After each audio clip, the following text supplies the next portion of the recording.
Hello friends, Ray with you once again, and in this lesson we will be finalizing our character so that we can begin to model the details. Alright, so checking our work, on the arm symmetry, the hand we can tell is about the same.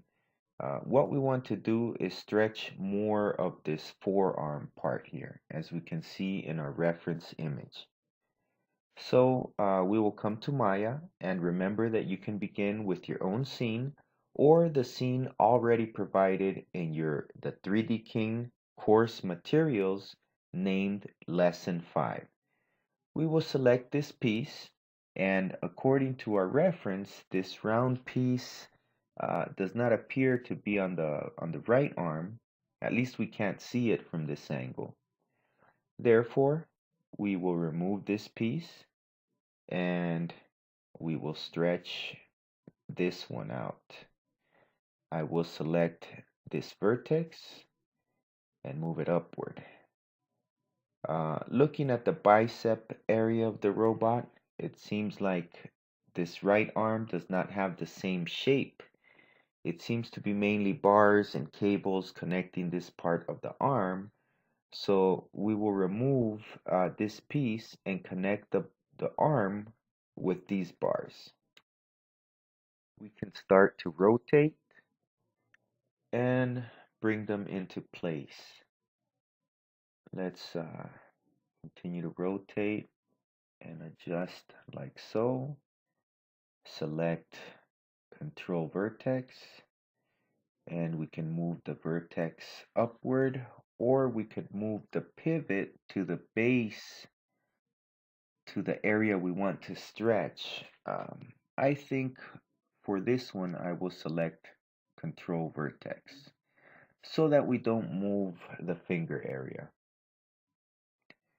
And we can tell it corresponds to this piece in our reference. Let's continue to make some adjustments and look at our reference. Also, let's work on the width. Okay, we have this forearm section, and let's come back and work on the orientation so that it's more like our reference image. Okay, there we see that, and we can verify that with our image. Okay, and it seems like this arm here, the right arm, is flexed back and then it bends down. So we will adjust how this arm is positioned.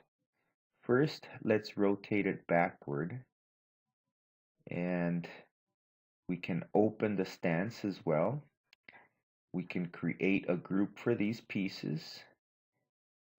We center, bring up the pivot, and okay, we can then start to rotate like so.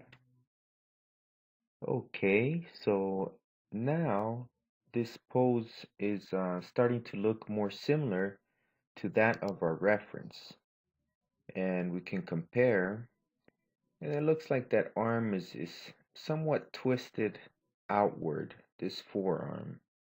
So we select this piece along with the fingers, center pivot, press insert for pivot mode, and we move it, bring the pivot to the point where we want to rotate the forearm.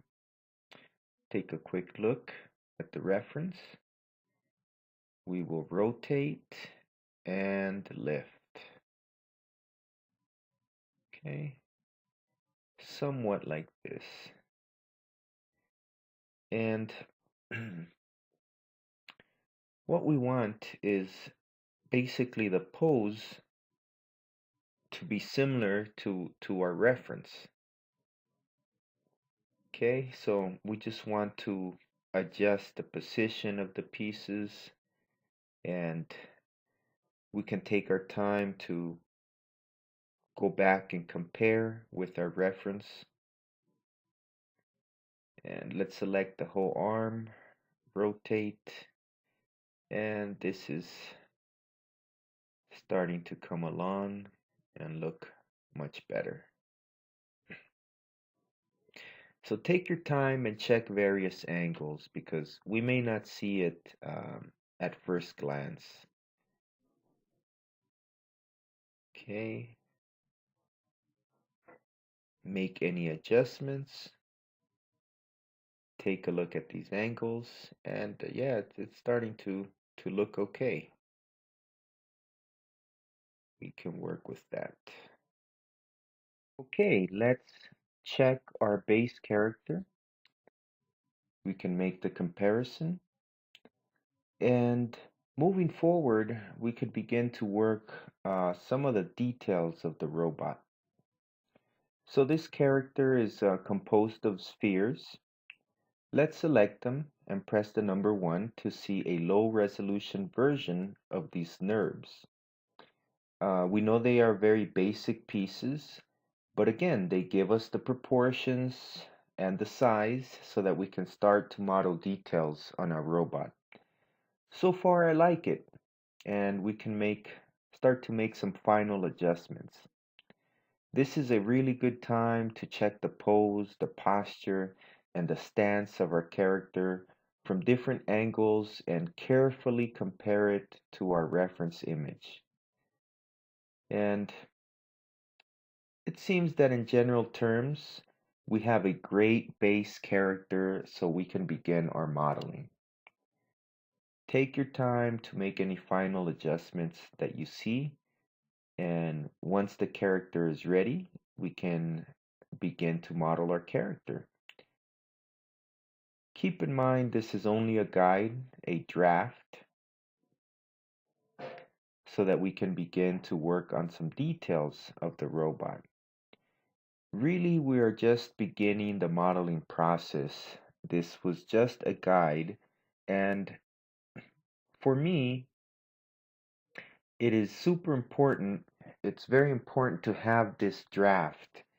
And we will see in following lessons how much easier the modeling work is by having this base character.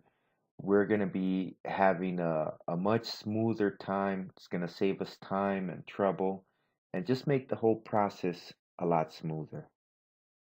Okay, I would like to have the robot flex a bit. One of the things I noticed is that the stand seems to be rigid in reference to the image. Seems to be slightly inclined toward the front.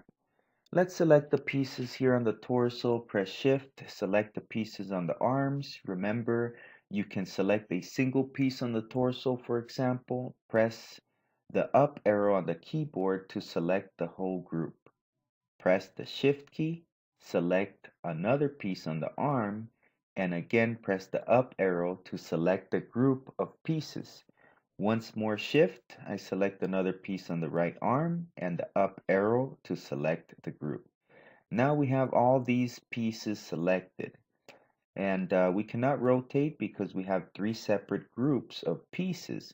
What we can do is create a new group with all these pieces selected. Press Ctrl G to create the group, center the pivot, and let's bring the pivot into place where we want to rotate.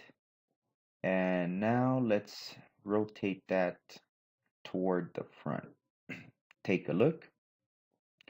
It seems the point should be about mid-torso. What we can do is select both of the arms and only the superior part of the torso. Remember to press and hold Control Shift keys to add to the selection. If you press and hold only the shift key, it will invert the selection. So just a quick tip, and you can even tell from the cursor, once we press and hold Control Shift, we can see a plus sign next to the cursor indicating that we are ready to add to the selection.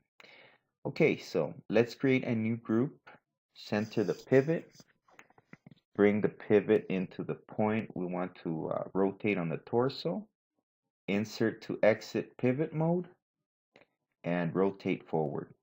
This way our robot is not looking too stiff or rigid.